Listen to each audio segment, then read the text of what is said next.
Independent living for people living with disabilities is under increasing pressure these days. The full impacts of the 2017 state budget cuts haven't come to fruition for them just yet. But in our ongoing series, Cuts and Consequences, KPAX's Augusta McDonald brings us the story of one Missoula man who's fighting to keep a good quality of life while dealing with some big changes. We've been talking for months now about how legislative action throughout 2017 damaged the lives of some very vulnerable populations in Montana.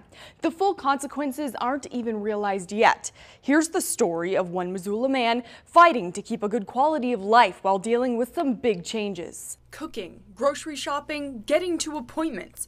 These basic things are huge barriers for people living with disabilities. The hours provided by the Department of Public Health for help with chores like these were cut last year. It's only making life more difficult for people like Mitchell McCabe. He's living independently in Missoula due to services to support his life living as a quadriplegic. Makes me equal to people in my community, just as important as somebody walking next to me who's helping me, because I'm contributing to my community by furthering my education, trying to find work, trying to help other people that with disabilities, be independent and see that they have a future. So that's why I continue to want to live independent and fight for,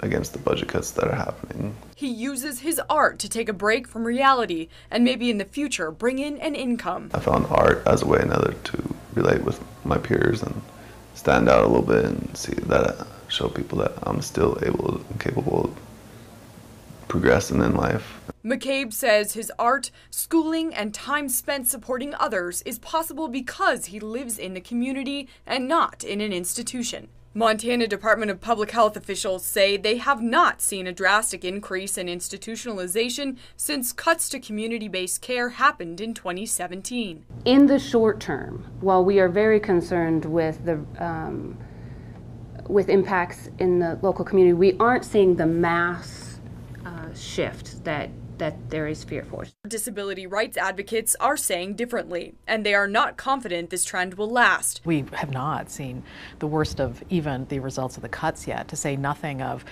seeing how long people can do it without having critical services. And people are very stubborn. They're going to try as long as they possibly can, but it's not going to be good when it happens, because they will have gotten to a certain point that it'll be very hard to come back. Reports by other agencies are seeing spiking numbers of people being sent into higher levels of care. Department of Public Health officials have not responded to requests by MTN News for the actual data on current rates of institutionalization into state facilities. The state plans to restore about $30 million to the Department of Public Health and Human Services, but it's not clear yet which programs are priorities or what will be restored.